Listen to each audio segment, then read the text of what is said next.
কোরবানি পশুর চামড়া কেনাবেচার জন্য ব্রাহ্মণবাড়িয়া শহরে পৌর মুক্ত মঞ্চের পাশের সড়কে বসেছে অস্থায়ী চামড়ার হাট। জেলার বিভিন্ন স্থান থেকে গরু, মহিষ ও ছাগলের চামড়া নিয়ে মৌসুমী ব্যবসায়ীরা ভিড় করছেন হাটে। দেশের বিভিন্ন স্থান থেকে এখানে ক্রেতারা আসেন চামড়া সংগ্রহ করতে। ঈদের দিন বিকেল থেকেই শুরু হয়েছে চামড়া বেচাকেনা। তবে চামড়ার কাঙ্ক্ষিত দাম না পেয়ে হতাশ ব্রাহ্মণবাড়িয়ার মৌসুমী চামড়া ব্যবসায়ীরা। লাভের আশায় সরকার নির্ধারিত মূল্যে চামড়া কিনলেও সিন্ডিকেটের দৌরাত্ম্যে কম দামের চামড়া বিক্রি করতে বাধ্য হচ্ছেন অনেকেই। এতে আর্থিকভাবে ক্ষতির সম্মুখীন তারা। চামড়া বিক্রেতারা জানান, আড়তদাররা বিভিন্ন অজুহাতে কম দামে চামড়া বিক্রি করতে বাধ্য করছেন। ছোট বড় চামড়া গড়ে 5 থেকে 600 টাকা করে নিলেও পাইকারি ব্যবসায়ীরা কম দামে কিনতে চাইছে। এতে তারা এবারও আর্থিকভাবে ক্ষতিগ্রস্ত হওয়ার আশঙ্কা করছেন। সরকার নির্ধারিত মূল্যে কেনাবেচা না হওয়ায় আর্থিক ক্ষতির সম্মুখীন মৌসুমী ব্যবসায়ীদের। চামড়ার ব্যবসাটা আসলে বলতে কি ভাই, আমরা তো সরকারে যে ঋণ দিচ্ছে, আমরা তো এই ঋণের উপরে ইয়া করে সেটা মালগুলো কিনছি, যে এই সরকারের ঋণ তো আর মাইন নাই। মালগুলা কিনতে গিয়ে মালগুলো আমরা অনেক বেশি টাকাটা কিনছি। এই মালটার দাম হইতেছে আপনার সরকারের ঋণ অনুযায়ী 2200 টাকা দাম আসে।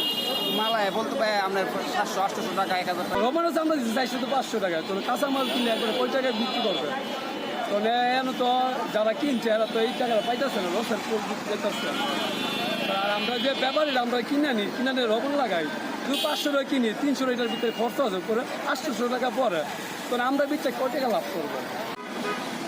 আমি চামড়া কিনছি আপনার ছোটো বড় মিলে আর কি 400, 450, 500 এরকম। সরকারের রেট শুনছি প্রতি ফুটে 66 টাকা।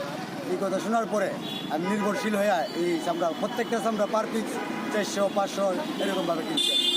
কারণ বাকিটা জানি যদি এখানে বড় ধরনের কোনো পাইকার আসে তাহলে হয়তো আমরা 2 পয়সা পাবো, এই আশা করে এটা কিনছি। পাইকার ব্যবসায়ীরা বলছেন, সরকার নির্ধারিত দামে চামড়া কিনলে তাদের লোকসান গুনতে হবে।